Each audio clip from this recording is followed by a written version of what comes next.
For those that don't know me, I'm Paul Lawrence. I head up the international real estate team at Taylor Wessing. And through our exceptionally strong platform, we regularly act for international investors investing into our jurisdictions of choice. I'm delighted to be chairing the session today. We decided to do it in place of our usual attendance at EXPO Real, which sadly is on a very reduced basis this year. And it comes off very much the back of our reports that we have published, work in progress report, and also a Generations at Work report from UK and Germany, where certain information and was procured back in May and the autumn last year, which was pre-COVID. And we thought it would be interesting to run this session based off the back of that information, how the market has moved, what's happening in the office sector, and really to do a head-to-head in terms of the UK and Germany. So I'm delighted to have with me today my partners, Lauren Fendick and Sean Nesbitt from the UK, Lauren on the real estate side and Sean on the employment side. And from Germany, my partners, Johannes Hoft and Alexander Peintzer, Johannes on the employment side and Alexander on the real estate side. So let's kick things off. I appreciate that people are actually dialing into this from many different jurisdictions. So we thought it might be interesting just first of all to sort of set the scene about life today and what life today is like in the office. So in light of the latest tightening of restrictions, both in the UK and Germany, Sean, Johannes, would you like to give us a snapshot of life in the office and what it means for us as a firm in terms of UK and Germany? Sean, would you like to kick off?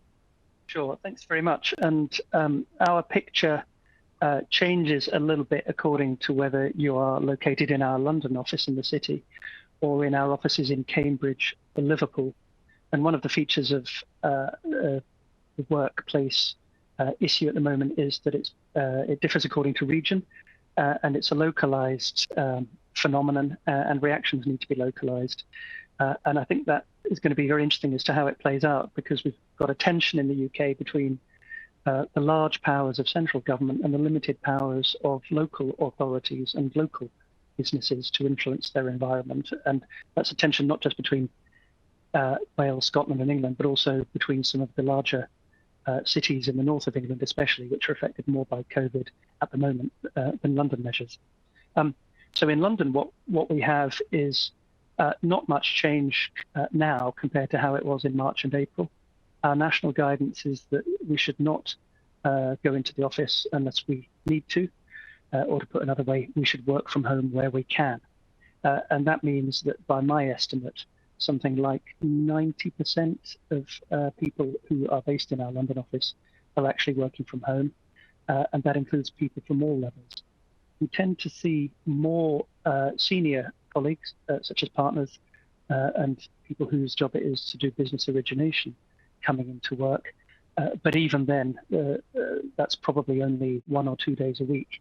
And for most partners, they're based at home. And for a very large majority of support staff, for example, secretaries, they are based from home more or less full time. That raises a demographic point. One is about autonomy and seniority, and one is about childcare, because the way things are, many secretaries have more responsibility for childcare than many male partners. And the other demographic point I think I would make is that there's a difference between generations as well as the sexes. And our original work in progress reports that you referred to touched on that difference, but I think it's exaggerated by COVID at the moment. Younger people are more likely to want to come into work, and to come into work not just for socialization, not only because they live in small shared apartments and can't afford more space, but also because they want to get experience on the job and learning by seeing, and learning by being around other people. And for them, that how they learn and how they get experience drives their wish to attend work, as well as normal things like social life, romantic life, and being able to just get some space and some comfort. Thanks, Sean. That's great. Yeah, Hannes, what are you seeing in Germany in the different offices? I mean, I heard the other day that you're now mandated, at least internally, to wear masks if you're not in your office. Is that correct? Yeah, exactly. This is correct. We have a little bit the same situation as Sean just said. So we have, on the one hand, we have the federal regulations, and on the other hand, we have a lot of local regulations, and this makes it quite difficult at the moment to know what you are allowed to do at the moment and what is not allowed. So we have, on a federal basis, we have the Occupational Health and Safety Standard and the Occupational Health and Safety Rule. Both are two guidelines announced by the Federal Ministry of Labor and Social Affairs, giving us rules what employers have to comply with in the office at the moment. But additionally, we have a lot of local regulations. So we have 16 federal states in Germany, and every federal state has its own directives, which leads to quite funny situations. So now it's okay, but when 2 months ago, you were not allowed in the federal state of Hamburg to play football with more than 5 people, but you can go to car, drive 5 minutes over the border to the federal state of Lower Saxony, and there you could play with 25 people. So it is not easy at the moment for employers to comply with all the local rules, and therefore, as you said, a lot of employers just give themselves voluntary measures which go beyond the legally required rules. And for example, we are here in the Taylor Wessing office. We are now asked to wear masks whenever we are not on our workplace, but this is not a mandatory rule. This is something Taylor Wessing has implemented for safety reasons, and so a lot of employers do at the moment, making their own rules which are beyond the mandatory required rules. Thanks, Johannes. There's a lot in that. Sorry, Sean, you were going to say. Sorry, yeah, there's a lot driven by health and safety in that. Employers need to be quite risk averse, not only because their staff have their own attitudes, but the way government sets the agenda forces employers into quite a conservative position. With the government issuing guidance saying that where you can work from home, you should, it makes employers very afraid that if they push people into returning to the office, and especially using public transport to come to the office, they get afraid that there could be some kind of liability if their employees catch COVID. Now, in reality, that would be very, very hard to establish. But one of the interesting things about the COVID crisis is how it results in government trying to manipulate workplace attitudes by nudge theory, by behavioral suggestions, not hard law in the UK. And the problem that gives landlords and asset owners in terms of how they support employers who are managing a reaction to that, while trying to build the idea that your brand includes that you own a responsible asset, a healthy asset, an asset that people want to come to. And it's a big challenge for asset owners to make the adjustments and help employers try and persuade people to come back in when the overall environment at the moment is quite hostile to returning to the office. I think that will change. And there are some long-term behaviors and wishes that people have, which we can explore later, that will probably override that, but it's going to take time.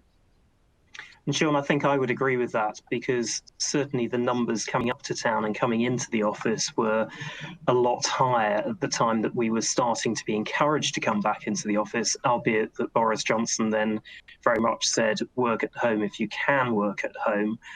Dare I say it, I'm in the office today. I'm delighted to be in the office, and there are actually a number of our fellow partners and colleagues who are in here and enjoying the experience, which is great. Before I move on to the next question, just really to say that we will reserve some time at the end to take questions from everyone that's on the webinar. Please feel free to submit your questions.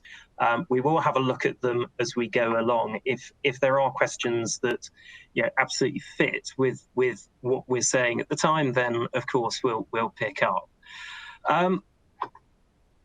Sean, Johannes, we talked just before about life in work, and we kind of alluded to this. There was a lot of discussion pre-COVID and pre-lockdown about workplace to life space. What do I mean by that? It's really that our report was showing that pre-COVID there was a real shift to make the workspace a place that people would enjoy being in, whether it's one end, having a swimming pool, as one particular law firm has, or having a gym on site, or simply having a great canteen which offers great food, or sleep pods. Has that all gone? Has that gone permanently? Johannes, what's the position in Germany? You're totally right. That was a big discussion, but I think it will be a big discussion again, because at the moment the whole discussion is about home office, of course, because we are in this special situation. But I think on the long run, we will get back to maybe not the same, but a similar office situation as we had pre-COVID. Most of German employers, they have a great distrust against home office, and it's more the younger, the international companies who are switching totally to home office.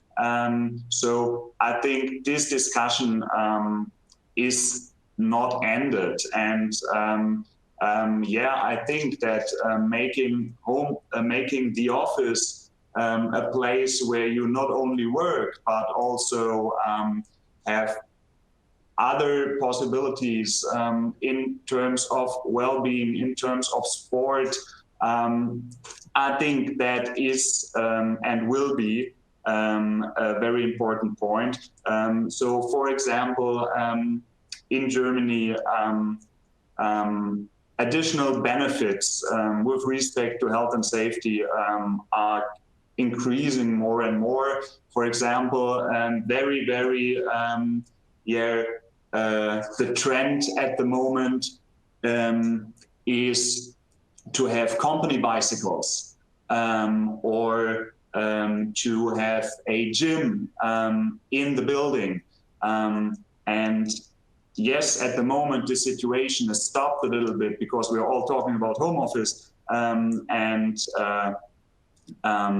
that this is maybe no longer necessary to have such opportunities in the office building. But I think on the long run, we will get back to all these discussions.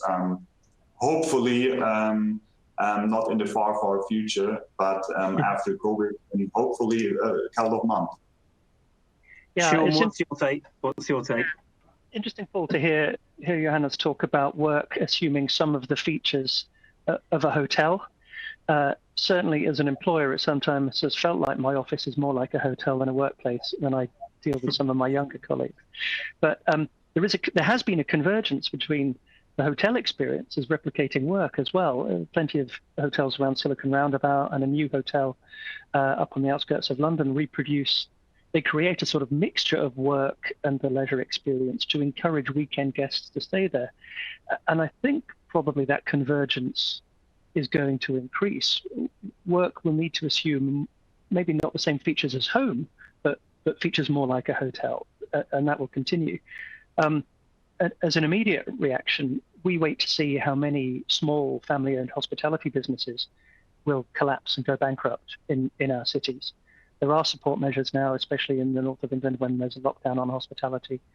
But it's quite possible that the sorts of places people used to eat at around the office won't exist for a 6 or 12-month period. So that could increase the requirement to provide a nice canteen, a nice restaurant. I think more expensive measures like creches and workplace could have been thinking about. My guess is that's not likely to develop so much as a balance, because for somebody with a family, there's a concentration risk. And one of the things we're all learning about and thinking about through the COVID response is concentration risk. Why bring your children with you on public transport as well as increase your own exposure to risk? But on the other hand, if workplaces are going to insist that support employees return to work physically, then maybe it will be necessary to push that further. I think my third point is this, that in terms of using and rebalancing space, we all think that more space is going to be freed up, and there is evidence that employers will want to reduce their space load and reconfigure it. There was a survey by the Confederation of British Industry and PricewaterhouseCoopers, which came out a week ago, which said 74% of companies in the City of London are looking at reducing and reconfiguring their workspace because of COVID. But I think the biggest thing they'll reduce and reconfigure on is not leisure spaces and hotel experiences, but simply having safe workspaces. Although fewer people are coming into work, they need more space. London office is high density compared to other cities, of course. So I think there's a sort of back to basics trend as well, which will require landlords and asset users to simply configure their space so it's safer for people to occupy the offices.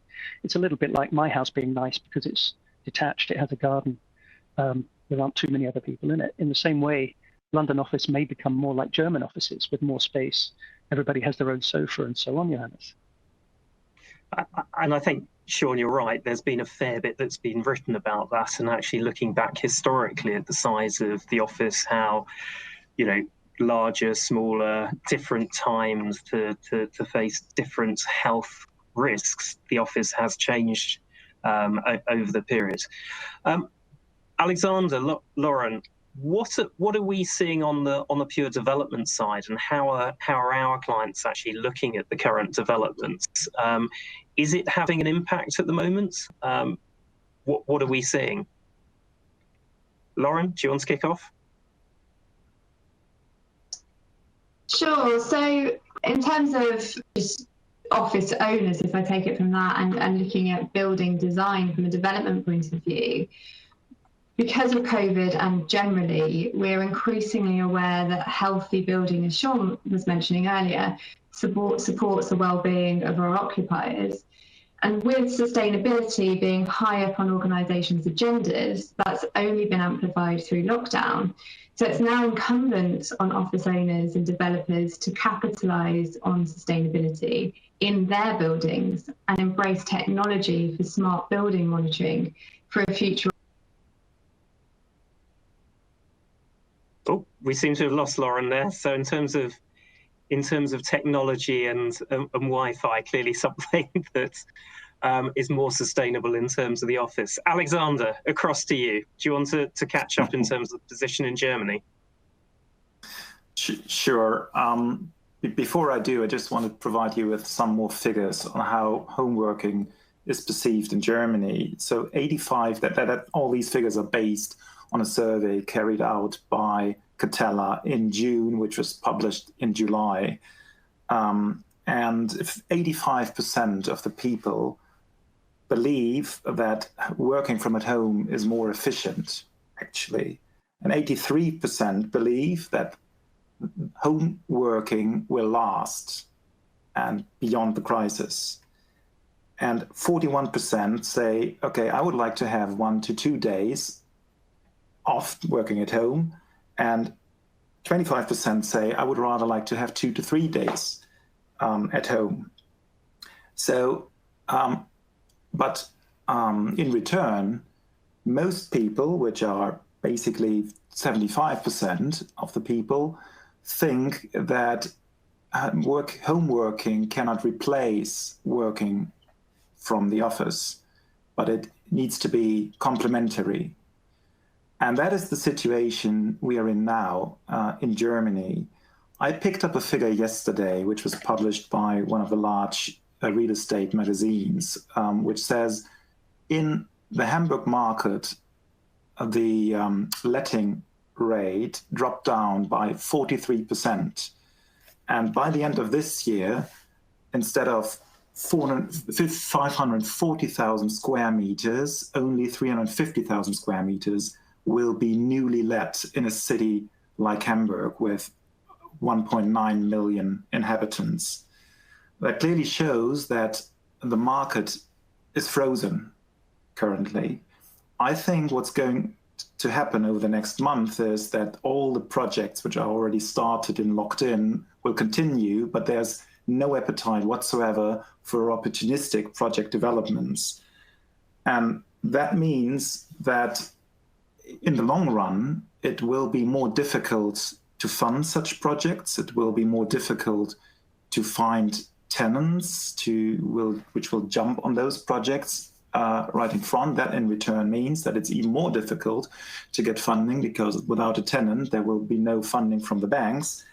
And that could lead to a shortage of office space in the long run. It's too early to predict this. What most commentators say in Germany is that we have a development sideways, whereas in previous years, there was only one direction in the German office market, and that was up. But now clearly it's probably sideways. So that's just an initial view. And I think it very much depends, to conclude, it very much depends on three factors. The first one is, how are the interest rates developing in Germany, which are historically very low, as you know. And secondly, will Germany still be regarded as a safe haven for real estate, which probably the answer to this is yes. And the third factor is difficult to grasp, and that is, what will be the impact of insolvencies, which will definitely come up and which have definitely already kicked in the German market, in particular in the retail business. Thanks, Alexander. Lauren doesn't look as if she's coming on anytime soon, so I do think that underlines and underscores the need to have some of the services which we actually provide in the office. So it kind of moves us on to the next bit and the focus on the space itself. And assuming the office workplace will continue to be the main workplace in the future, what are people missing in home working? What developments do we see within the office post-COVID? And actually focusing on a question that's come through, why is the office so popular with lawyers? Sean, do you want to kick off on that?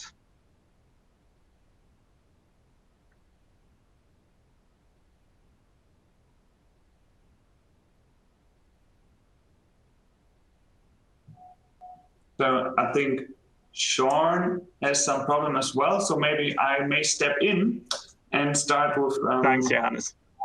From the German view. I think what we all have seen during COVID and during the lockdown and during the time period where we worked all from home, so a lot of the London colleagues still working from home. We're here in Germany working most of the time again from the office.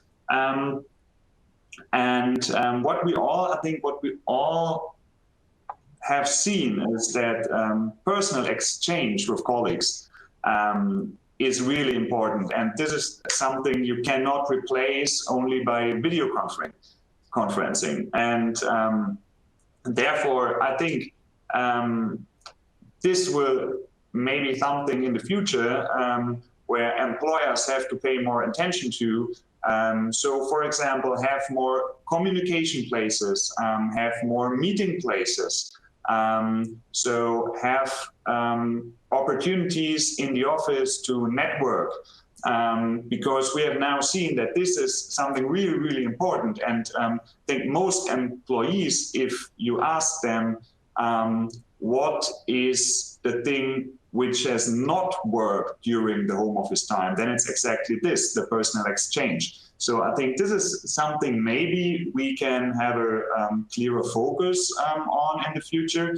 And another point, I think we will maybe have reducing in travels, business travels in the future, because at the moment everyone sees that a lot of meetings do not have to be in person, but also can be held virtually. I think that it's the same what I said with personal exchange in the office. So personal exchange is also really, really important from office to office. So I'm always very happy to see Sean once a year. And it's another situation when it's only virtual. But I think that short meetings, where it was totally normal pre-COVID, that you fly to a meeting for 1 hour and then take the plane back home, that this will replaced a little bit by virtual meetings. And so I think this is also an infrastructure where a lot of offices are not that good at the moment in Germany. So this is something we will maybe also see more conference rooms, more infrastructure for high quality video conferencing. This is another point where I think this is maybe something which will come quite on short notice now and after COVID. So perhaps what Sean might have labelled the sort of the hotel experience. It's the upgrading, it's the quality, it's the sort of thing that can't be replicated at home. It's the ability to actually talk with colleagues, etc. Sean, out of interest, hopefully you're back and connected. But do you see there possibly being a situation where, I don't know, there are certain groups where the office is more important from a UK perspective? So by way of example, I was talking to a close contact of mine who's, the IT director of a major outfit. And I think his colleagues are very keen to get back into the office. For him and IT, he kind of feels a hub and spoke approach may be a better one. What's your thoughts on that?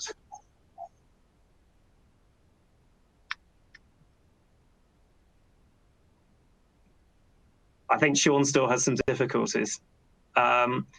So in terms of the hub and spoke approach, it was very much that actually they just needed some regional centres. They needed an ability to catch up periodically for team meetings, that they certainly didn't need to trek up to town to have a major meeting with the full team, that it was they were able to do it on a small group basis.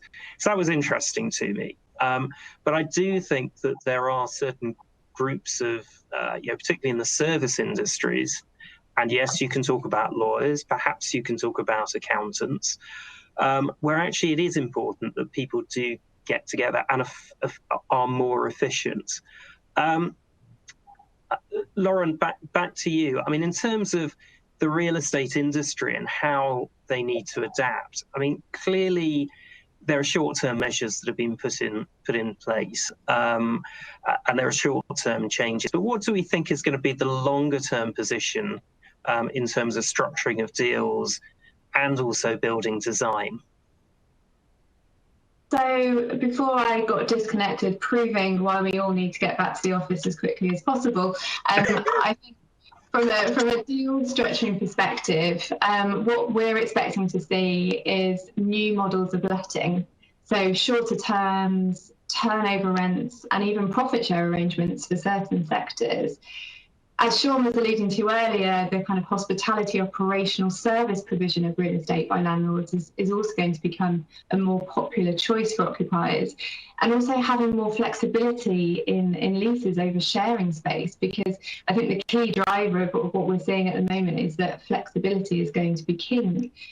We're also seeing more discussions over risk sharing between parties and the COVID clauses that are creeping onto all of the documents in our desks at the moment, and they're having a massive impact on real estate in the long term. And again, in the landlord and tenant space, the emphasis is now much more on partnership and understanding how risks can be managed together.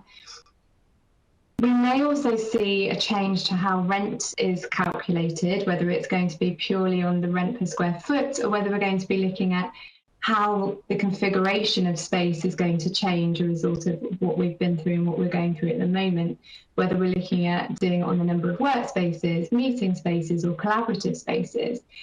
In terms of building design, I touched on earlier the importance of embracing technology in terms of building design and also putting sustainability at the top of those agendas.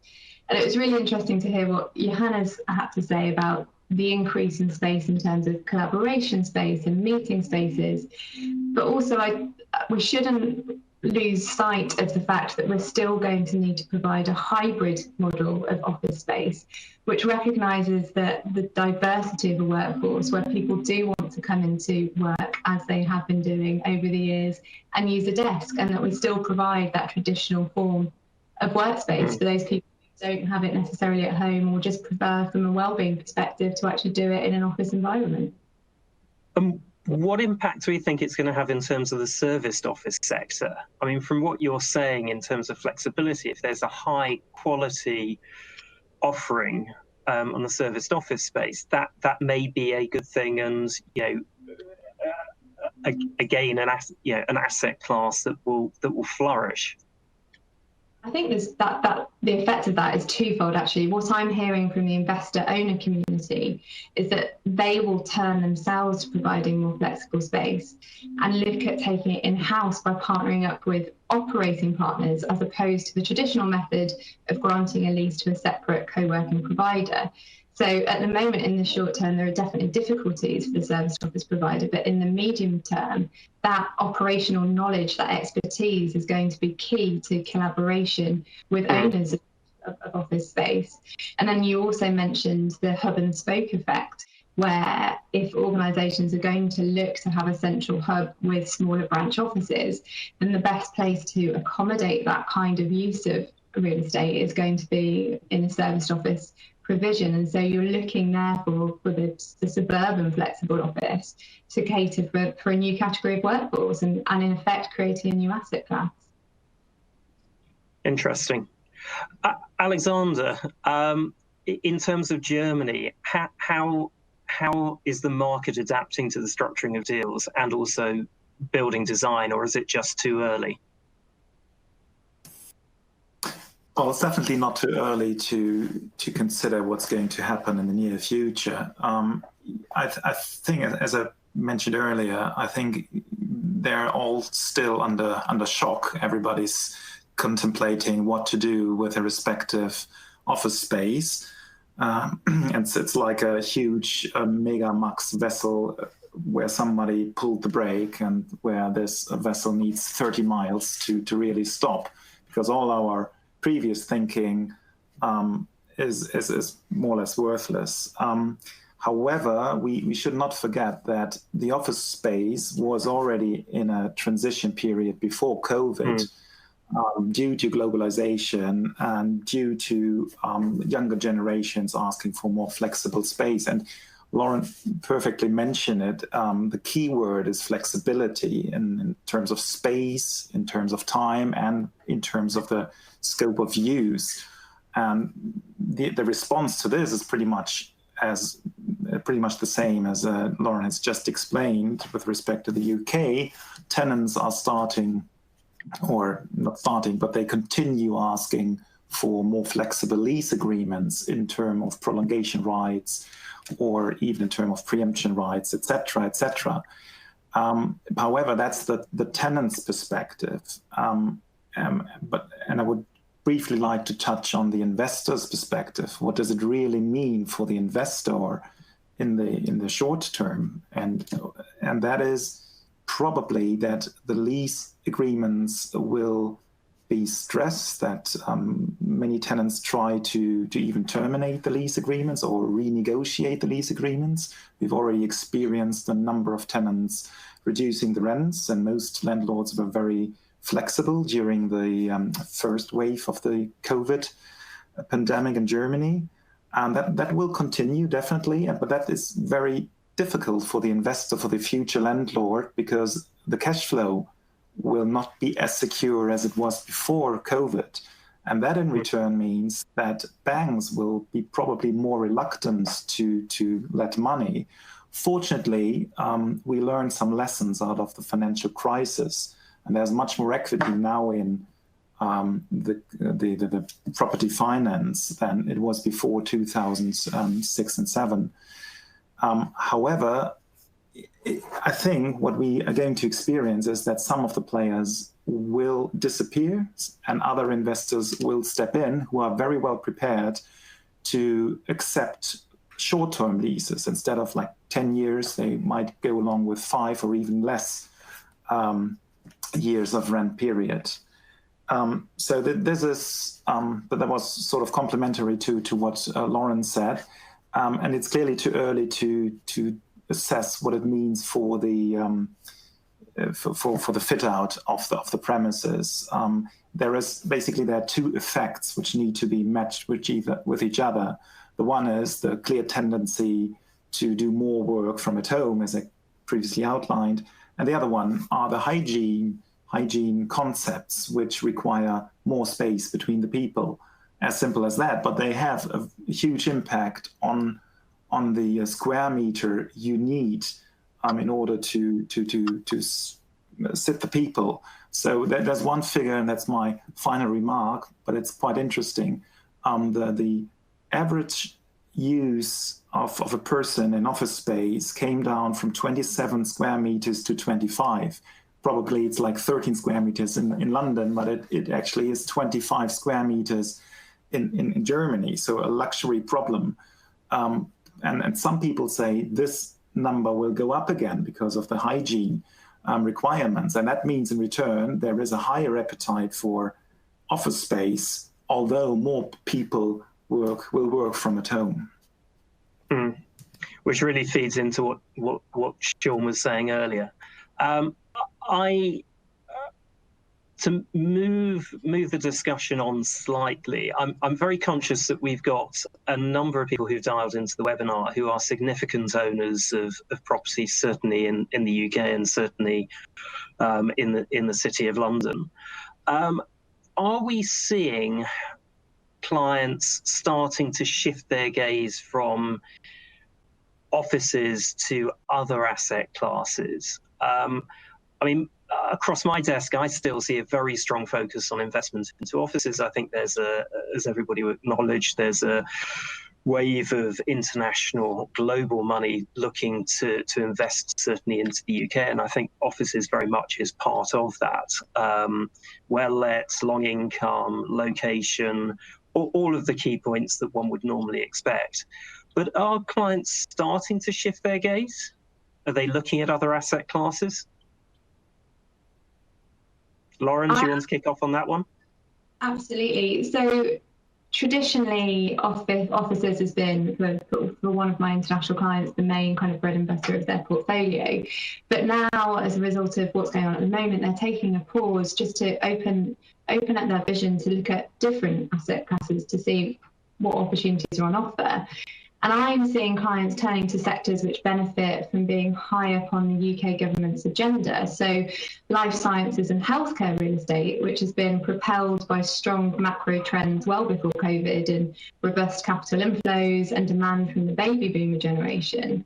And COVID has accelerated that pre-existing trend because that sector has got resilience to downturns and it has evidenced robust rent collections, which makes it an attractive hedge for investors in these uncertain times. In this vein, I'm also seeing increased interest in senior living accommodation, so as part of the alternative residential sector. Lockdown has obviously resulted in large numbers of seniors being isolated and being separated from family and friends and amenities. So this development is accelerating the demand for the lifestyle change offered by purpose-built retirement communities. And on the residential theme, I'm also seeing clients exploring build-to-rent schemes where there is a particular need for good quality family housing available at affordable rents. And again, this is very much on the government's agenda, so definitely being backed, which gives investors a lot more confidence in those sectors.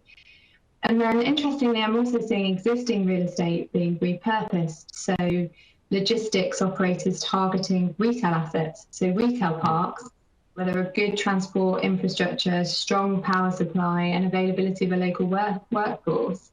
And we're also seeing offices, looking at offices, seeing what they can be converted for. So lab and tech use, again with the life sciences theme, and being part of urban knowledge quarters is also becoming an interesting area for clients to explore.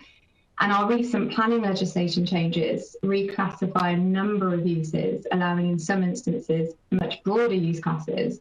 And whilst there's currently a legal challenge on the planning changes, if it's unsuccessful, and provided the individual local authorities don't issue directions against that flexibility, then this offers new opportunities for investors to look at their existing portfolios and look at repurposing their own assets. Thanks, Lauren. Alexander, is that a very similar theme in Germany? It is quite similar.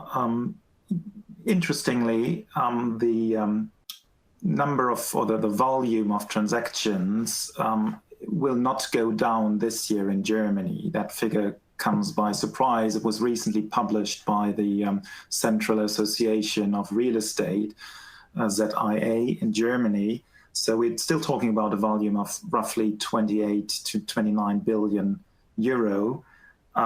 And moreover, they say there won't be any surplus of product and no significant decrease of value. So that's just important to bear in mind with respect to the German market. Having said this, this does not apply to all asset classes, as Lauren has just said. And apart from hotels, which was mentioned earlier, of course, retail is massively hit. Again, retail is already in a transformation process, and it has been for the past 10 years due to the increase of online trade. Just a very recent figure, over the first 3 months of the COVID pandemic, retail turnover for stationary retail dropped down by 20%, while at the same time it went up by 16% for online trade. And you can tell when walking through even cities like Hamburg, that there are a lot of that the vacancy rate goes up at High Street, and there's a tremendous change already visible now, which will last for sure. And everybody is very much concerned about this development. This development has started in smaller cities in Germany a while ago, which have turned out to become quite boring cities with all the same shops, international chains or hairdressers. And this has now really hit the major cities like Hamburg, Munich, and Berlin already. And that has a huge impact by COVID. And it illustrates that the high street real estate will go into a massive change. And that can be, for example, residential, but that needs to be backed up by politics. And there's no hints that this has already been picked up by the local politicians, or it can be replaced by logistics, as Lauren said. But we are at the very start of this development, and there's one major obstacle in our way. This is the zoning, which is like very ancient in Germany. It goes back, most of the time goes back to the 80s or 90s. That was the pre-online world. And I think politics is now really asked to change it and come up with feasible concepts. And then I think the money will follow immediately. So in essence, there are great opportunities already now to be part of this change. And certainly, Alexander, in the UK, there's a great move by the government to reform the whole zoning or planning system to make it far more flexible, which some people see as a very good thing and others don't see as a good thing. But I think that's a topic for a webinar in itself rather than for today. Sean, just very briefly, in terms of going back to offices and let's say the city and technology, data protection, is this something that everybody is going to have to get on top of? Because we're talking about the offices the offices becoming hotel-like concepts and tech being heavily involved. Is this something that we see our clients watching out for or needing to watch out for?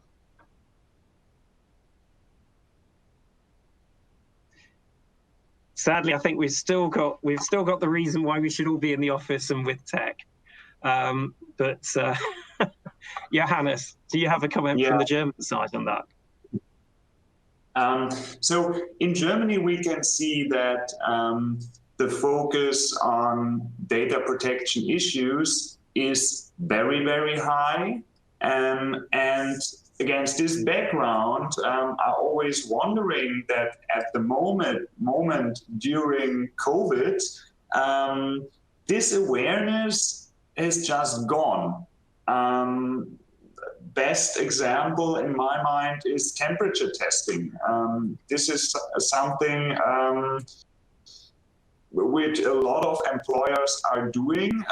Even the Federal Ministry of Labor and Social Affairs recommends to do so. And I'm always wondering on what legal basis. So this, in my opinion, this is depends a little bit on how you implement this. But in most of the cases, this could be a severe breach of data protection. And while we are very, very focused on data protection when we're talking about technologies and we're talking about office organization, data protection is always one of the points everyone considers. And during COVID-19, this is totally different. So yes, a lot of employers using technical measures for safety reasons during COVID-19, but I think this is quite problematic from a legal perspective. So it's something that we would recommend everybody on the webinar actually look out for and seek advice on. Okay, final thing before we throw it open to some questions is the data sets from our work in progress report and from Generations at Work in the German report. They make fascinating reading, but the data set was taken pre-pandemic in 2019, and indeed the UK report was launched in November 2019. What was amazing was taking a then data set of only 29% in the UK and 23% of people in Germany then wanting the ability to work remotely, whether on a preferred basis or need basis.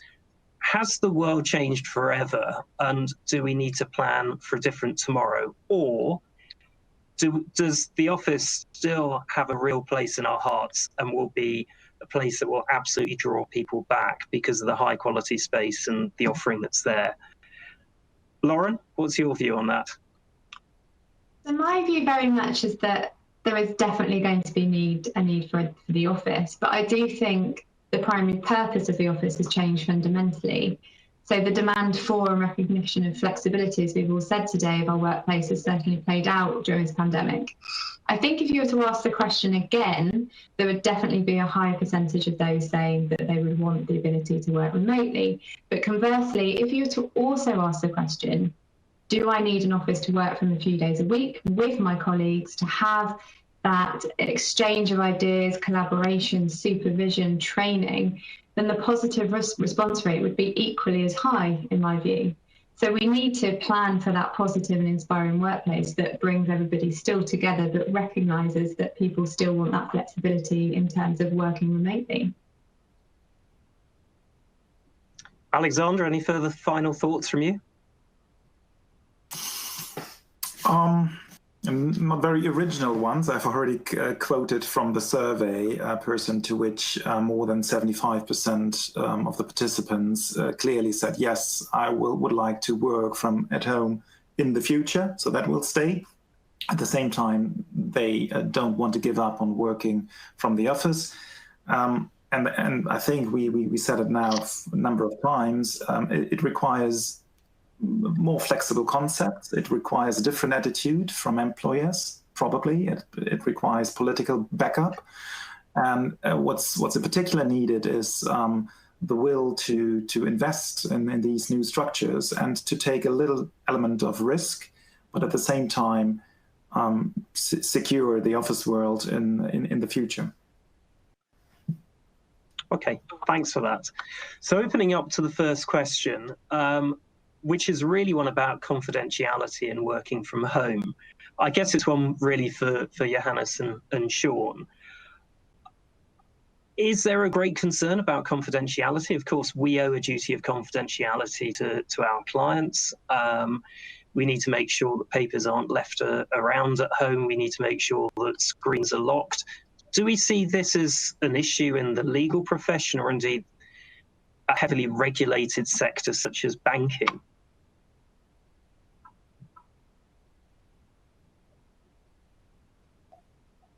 Sean, I think I'm going to take this. I think that is something we definitely have to consider in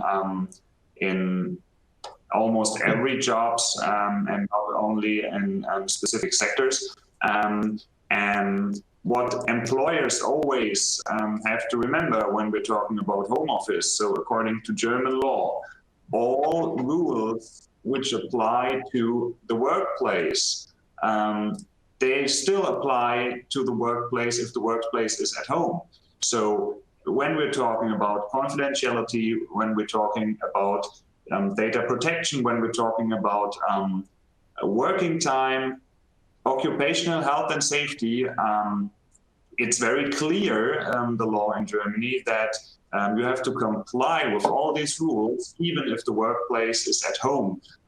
So to answer your question, yes, definitely, this is something we have to consider, and this is something maybe if the home office rises, then maybe we need rules for that. I'm always a fan of regulating things directly between employer and employee.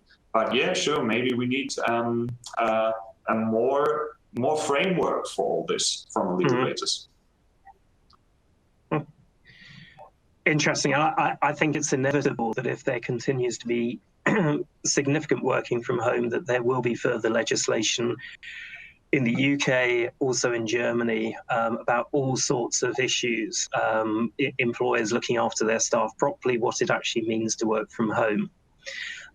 In terms of productivity, the question that's come through is, will more flexibility, i.e. home working, mean less productivity? Lauren, this is one that I'd love to ask of you. Well, I think actually one of the positive things to come out of the pandemic is proving the notion wrong that if you're working from home, you're not working. I think basically that has totally been proved wrong over the past 6 months. I'd also like to draw on a study I came across, which was carried out in 2015 by Bloom and others, where an experiment was undertaken entitled "Does Working from Home Work?", which basically entailed half a company's workforce working from home while the rest commuted as usual to and from the office. They found that working from home came out on top in terms of cost efficiency, work efficiency, turnover rates and job satisfaction. But yet when the experiment was over after 9 months, half of the remote workers decided to return to the office despite the obvious gains they just demonstrated. So from studies, it shows that it can still be as efficient. But again, what it also shows on a positive angle is that those people who are working remotely still recognise the importance of coming back into a central workplace. And what about the work-life balance? Is that easier or is that harder through remote working? I think it really varies from day to day. If you look at childcare and pickup and things like that, if you're working from home, if your childcare is close to home, then you obviously save time. You obviously save time from a commute perspective. So therefore, there is the argument that you may be able to pack more in your day. But I think basically it's all about the balance again. So you can maybe make up half of your week from doing that and benefit from the time saving you can to dedicate to your work. But also recognizing that part of what you do on a day-to-day basis is engaging with others, training others, working collaboratively, coming up with ideas together, and recognizing that you also need that element as part of your work-life balance too. Sure, and I'd agree with most of what you've said on that. I know that there's at least one person on the webinar who has issued a rallying cry for London. It's incumbent on all of us who are in the UK to sort of come up to town, to go to the shops, to go into the offices, when the theatres are open, to go to the theatre. That was Boris Johnson's rallying cry in terms of coming back to the office, but it's now work at home if you can.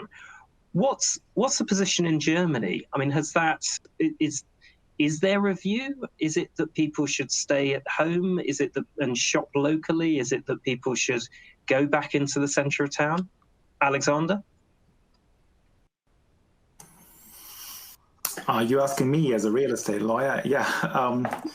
Well, as Johanna said initially, there is no clear guidance by the government because of those various federal views and local views. So currently, it seems to be rather messy.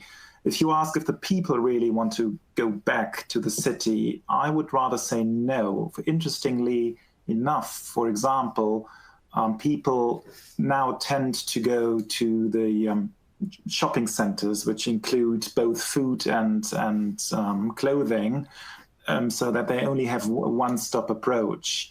And that shows how careful people are. And probably you need to differentiate between the genders as well. So a lot of young people don't see the point in being locked up anymore, like in every other country. By and large, I think the German population is still quite disciplined, but that might change. And Sean, I'm not sure whether your mic is now working or not, but are there any final comments that you want to make? But I hope my experiences prove how important being able to be with people physically actually is in the real world. Fantastic. But the other thing I have to say very quickly is this, and I realize I'm taking you back a little bit. I think we need to think very carefully about social policy and automation. We haven't mentioned automation at all on our call, as far as I recall. And when we talk about logistics and repurposing, I think one of the things we are going to have to think about is whether we end up paying for the changes in use of office space by cutting the wage cost and having wage deflation, especially for those in business services, and maybe moving to an environment where those who are in creative work and communications and contact work like us do come in and are then served by a class of temporary workers who might be housed in a different building. They might be a shared service. There might be a sort of a changed use of logistics and business support teams who might work across an estate for all the law firms and Alex partners and the accountants who are on our estate, Paul, and they might be housed in a different building, paid less or differently, and we might see a change in the logistics use of our own immediate environment, even while we keep offices. And that would play to one of my needs, which isn't just contact, but to getting things done and having technology that works. And I think it's fair to say that government, both central and local government, is looking at a number of issues in terms of technology, in terms of consolidation, etc., and how the world is effectively changing. to finish, it really falls to me to thank you, our audience, for joining us today. Sadly, we haven't been able to see you, but I hope that it's been an engaging session for everyone. Do feel free to get in touch with either me or anyone that's been presenting on the webinar today. It's been our real pleasure to have you, and we look forward to arranging further webinars in the future. So thank you, everyone. That's it for today, and look forward to speaking with you all soon. Thanks.